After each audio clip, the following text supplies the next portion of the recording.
वादा किया है तूने, वादा तो करता है पूरा। वादा किया है तूने, वादा तो करता है पूरा। वादों के लिए आते हैं बरकतों के बारिश बूंदे। वादों के लिए आते हैं बरकतों के बारिश बूंदे। हालेलुया। जय मसीह की। दिन की शुरुआत परमेश्वर के वचनों के साथ। Welcome to my YouTube channel authority and prophecy. बहुत ही खास बात है, बहुत ही खास विषय है। इसे आज आपने समझ लिया, आपका जीवन सेम न रहेगा। आप बरकतों को पाने जा रहे हैं, आप आशीषों को पाने जा रहे हैं इन जीसस नेम। ये गीत जो हमने गाया है, इसके अनुसार हम जान सकते हैं परमेश्वर ने जो वायदा किया है, उस वायदे को वो हर हाल हर कीमत पर पूरा करता है।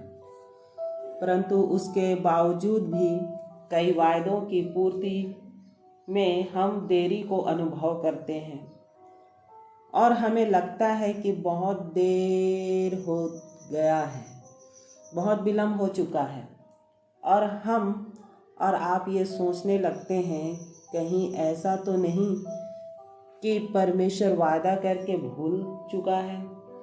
ऐसे प्रश्न आपके मन में भी आते होंगे, और अगर आते हैं तो आज मैं इसका उत्तर बताना चाहती हूँ। आज आपको उत्तर मिलने जा रहा है। प्रिय भाई बहनों, जब हम अब्राहम के जीवन को बारीकी से देखते हैं तो एक साधारण व्यक्ति था, और हम यहोशू की पुस्तक में पढ़ते हैं तो देखते हैं 24 अध्याय उसका दूसरा पद में वचन कहता है, जहाँ अब्राहम का जन्म हुआ। वचन कहता है, तब यहोशू ने उन सब लोगों से कहा, इजराइल का परमेश्वर यहोवा इस प्रकार कहता है, प्राचीन काल में अब्राहम और नाहोर का पिता तेरा आदि तुम्हारे पुरखा परात महानद के उस पार रहते हुए दूसरे देवी देवताओं की उपासना करते थे। जहाँ अब्राहम का जन्म हुआ, एक साधारण व्यक्ति जो अपने जीवन को आगे बढ़ा रहा था, लेकिन परमेश्वर की बुलाहट उसके जीवन में हुई। और जब हम इस बात को देखते हैं, उत्पत्ति 12 अध्याय में परमेश्वर ने अब्राहम को बुलाया, और क्या कहा परमेश्वर ने? यहोवा परमेश्वर ने अब्राहम से कहा, अपने देश और अपने कुटुंबियों और अपने पिता के घर को छोड़कर उस देश में चला जा जो मैं तुझे दिखाऊंगा, और मैं तुझसे एक बड़ी जाति बनाऊंगा और तुझे आशीष दूंगा और तेरा नाम महान करूंगा, और तू आशीष का मूल होगा। जो तुझे आशीष दे उन्हें मैं आशीष दूंगा, और जो तुझे कोसे उसे मैं साँप दूंगा, और भूमंडल के सारे कुल तेरे द्वारा आशीष पाएंगे। बहुत बड़ा वादा परमेश्वर ने अब्राहम से किया, परमेश्वर ने अब्राहम से प्रॉमिस किया। लेकिन जब हम वचन को पढ़ते हैं तो ये अब्राहम की पहली बुलाहट नहीं थी। अब्राहम को परमेश्वर ने इससे पहले भी बुलाया। जब यह बुलाहट अब्राहम की हुई तो अब्राहम हरान में है, और हरान में रहते हुए अपने पिता के साथ, अपने लोगों के साथ, अपने घर में वो रह रहा है। अगर हम उत्पत्ति 11 अध्याय का 28 वचन को पढ़ेंगे, हरान अपने पिता के सामने ही कसदियों के ऊर नामक नगर में, जो उसकी जन्मभूमि थी, मर गया। अब्राहम और नाहोर दोनों ने विवाह किया। अब्राहम की पत्नी का नाम सारै और नाहोर की पत्नी का नाम मिल्का था। यह उस हरान की बेटी थी। जो मिल्का और इसका दोनों का पिता था। तेरह अपने पुत्र अब्राहम और अपने पोते लूत को, जो हरान का पुत्र था, और अपनी बहू सारै जो उसके पुत्र अब्राहम की पत्नी थी, इन सबों को लेकर कसदियों के ऊर नगर से निकल कनान देश जाने को चला, पर हरान नामक देश में पहुंचकर वहीं रहने लगा। जब हम इन वचनों को समझेंगे तो देखते हैं, अब्राहम की पहली बुलाहट हरान में नहीं थी, परंतु कसदियों के ऊर नगर में थी। तब परमेश्वर ने अब्राहम को बुलाया था, लेकिन उस परमेश्वर की बुलाहट को पूरी तरह से नहीं माना।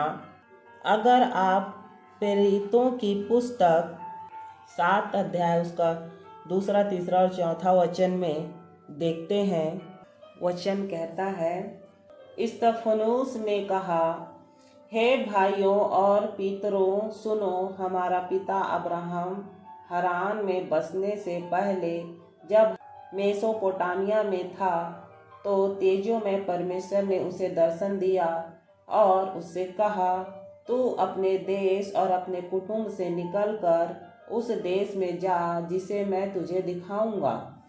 तब वह कसदियों के देश से निकलकर हरान में जा बसा। उसके पिता की मृत्यु के बाद परमेश्वर ने उसको वहां से इस देश में लाकर बसाया जिसमें अब तुम बसते हो। प्रियों, स्तिफनुस की गवाही में हम उस बात को पढ़ पाएंगे। क्या कहता है स्तिफनुस? प्रियों, ध्यान से सुने। हमारा पिता अब्राहम हरान में बसने से पहले जब मेसोपोटामिया में था, तब तेजों में परमेश्वर ने दर्शन दिया, तू अपने देश और अपने कुटुंबियों से निकलकर उस देश में चला जा जिसे मैं तुझे दिखाऊंगा। तब कसदियों के देश से निकलकर हरान में जा बसा और पिता के मृत्यु के बाद वहां से परमेश्वर ने उस देश में लाकर बसाया जिसमें अब आप और मैं बसते हैं। परमेश्वर के वायदों में विलंब इसलिए होता है, प्रियों ध्यान से समझें, परमेश्वर के वायदों में विलंब इसलिए होता है कि हम उसे आज्ञाकारिता में पूरी तौर से नहीं पाए जाते। आज मुझे सुनने वाले भाइयों और बहनों, आप जानते हैं अब्राहम विश्वास का पिता है, विश्वासियों का पिता माना जाता है, लेकिन उसके जीवन की कुछ गलतियां हैं, वह हमें बहुत कुछ सिखाती हैं। कसदियों के देश पूर्व में परमेश्वर ने अब्राहम को बुलाया, कहा सब कुछ छोड़कर निकल जा, सब कुछ छोड़कर निकल जाओ, लेकिन शायद अब्राहम सब कुछ छोड़ना नहीं चाहता था। उसने अपने घर परिवार को, अपने पिता को, अपने भाइयों को नहीं छोड़ा और निकल पड़ा अपने पिता के साथ, और वह रास्ते में ही रुक गया। ऊर से कनान जाने के मार्ग में हरान में ही रुक गया। परमेश्वर चाहता है कि वह कनान में पहुँचे और उन वायदों को वह अनुभव करे जो परमेश्वर उसे देना चाहता है, लेकिन वह हरान में रुक गया। वायदों में देरी हो गई क्योंकि आज्ञाकारिता पूरी नहीं हुई। 11 अध्याय को जब हम पढ़ते हैं तो देखते हैं 13 की मृत्यु हो गई, यानी अब्राहम के पिता की मृत्यु हो गई। और जब अब्राहम के पिता की मृत्यु हुई, उत्पत्ति 11 अध्याय उसका 32वां वचन में लिखा है, 205 वर्ष का हुआ तब वह हरान देश में मर गया। और जब अब्राहम के पिता की मृत्यु हुई, परमेश्वर ने अब्राहम को एक बुलाहट देकर 12वां अध्याय में कहते हैं, अब्राहम अपने पिता के उस घर को छोड़कर, अपनी जन्मभूमि, अपने देश को छोड़कर उस देश में चला जा जो मैं तुझे दिखाऊंगा। प्रियो, बहुत बार ऐसा होता है, परमेश्वर जो वायदा हमारे जीवन में देता है वो इसलिए देर और बहुत देर होते हैं क्योंकि हम और आप उस वायदे को अपने जीवन में पूरा होता हुआ देखने के लिए, उस वायदे को पूरी तौर से हासिल करने के लिए उस आज्ञाकारिता में नहीं चलते हैं जो परमेश्वर हमें देता है। कितना बड़ा विश्वास का था ये। ऊर देश से निकल गया और कसदियों की ऊर देश से कनान की ओर यात्रा कर रहा है। लेकिन हारान जब दिखा तो उसके वैभव से आकर्षित हुआ और उसे वहीं रोक दिया। वह वहीं रुक गया और अपने पिता के कहने पर वहीं रुक गया। और अब्राहम भूल गया कि उसके स्वर्गीय पिता ने उसको कुछ कहा था। इस वीडियो को देखने और सुनने वाले भाइयों और बहनों, एक स्वर्गीय पिता है जो आपके लिए बड़ी योजनाओं को रखा है। उसकी कल्पनाएं हमारे लिए हानि की नहीं बल्कि लाभ की ही है, परंतु उसको प्राप्त करने के लिए उसकी आज्ञाकारिता में चलना है। आज्ञाकारिता में हमें आगे बढ़ना है विश्वास के साथ। और जब तेरह की मृत्यु हुई, वह बॉन्ड, वो गांठ थी, बंधन था, वह टूट गया और अब्राहम परमेश्वर के वचन के अनुसार चला। उत्पत्ति 12 अध्याय का 4 पद में वचन कहता है, यहोवा के इस वचन के अनुसार अब्राहम चला और लूत भी उसके संग चला। और जब अब्राहम हरान देश से निकला, उस समय वह 75 वर्ष का था।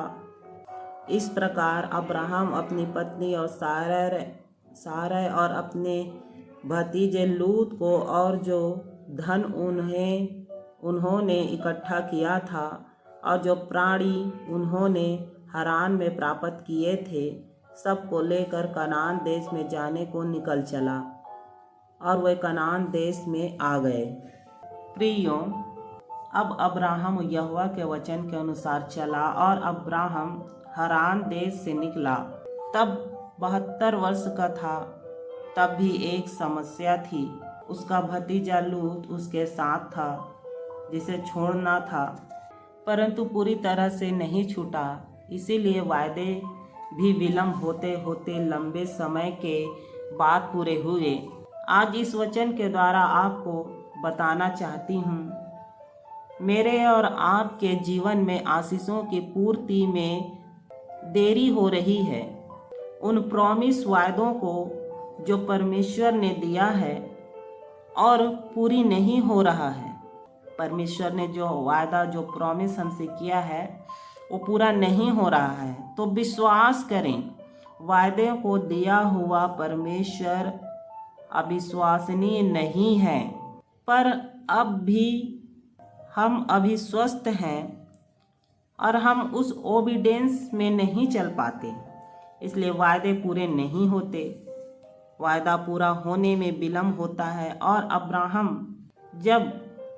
जब इस बार घर से निकला तो उसने कभी घर नहीं बनाया, क्योंकि उसने अपने पिता के घर को छोड़ दिया था। मेरी प्रार्थना है जिन लोगों तक यह वीडियो पहुंच रहा है, जो देख रहे हैं, जो सुन रहे हैं, आज्ञाकारिता में आ जाएं, आज्ञाकारिता में चलना शुरू करें। जो परमेश्वर ने हमसे आग्रह किया उसे पूरी तरह से माने। कुछ बंधनों को खोलकर अलग करें। आप जानते हैं आपके जीवन के बंधन क्या हैं। कुछ ऐसे आदतों के बंधन होंगे, कुछ कटुताओं के बंधन होंगे, कुछ अनावश्यक बंधन होंगे, कुछ कुड़कुड़ाहट के बंधन होंगे, कुछ निराशा के बंधन होंगे, कुछ पाप बुराई के बंधन होंगे। जब तक आप वो खुलकर हटेंगे नहीं, तब तक आशीष बहेगी नहीं। आप उस परमेश्वर पर बिल्कुल भी शक ना करें। वह वायदों का धनी है और वह सच्चा परमेश्वर है, वह विश्वास योग्य है। ये पृथ्वी आकाश टल सकती है, पर उसका जो बोला हुआ वचन है, जो उसका वादा है, वो कभी नहीं टलेगा। ये पृथ्वी आकाश टल सकती है, पर उसका वचन, उसका वादा कभी टलने का नहीं, वह पूरा होकर ही रहता है। वह मनुष्य नहीं जो बोल कर भूल जाए या झूठ कहे। वह सच ही बोलता है और सच पूरा होता भी है। स्वर्गीय पिता, आज मेरी प्रार्थना है जब हम इन वचनों को मनन करेंगे, हालेलुया, कुछ ऐसे बंधन जो हमारी आशीषों को रोक रही है, वो बंधन खुल जाए, वो बंधन टूट जाए। कुछ बंधन जो रुकावट की है वो टूट जाए। कुछ बहनों भाइयों के जीवन से कुछ ऐसी बातें जो उन्हें आज्ञाकारिता में चलने से, आज्ञाकारिता में बढ़ने से रोक रही है, उनका जीवन कहीं रुक गया है, वो आगे बढ़ना प्रारंभ हो जाए प्रभु, और आपके पूरे वायदों वो आगे बढ़ना प्रारंभ हो जाए प्रभु, और आपके पूरे वायदे उनके जीवन में प्रकट होने लगे। आशीष आए, बरकत आना शुरू होने पाए। धन्यवाद प्रभु। दुआ यीशु के नाम से मांगती हूँ, आमीन आमीन आमीन। आप अपने गवाहियों को शेयर कर सकते हैं, कमेंट करें और दूसरों तक इस वीडियो को शेयर करें ताकि वो भी आशीष पाएं। God bless you all. जय मसीह की।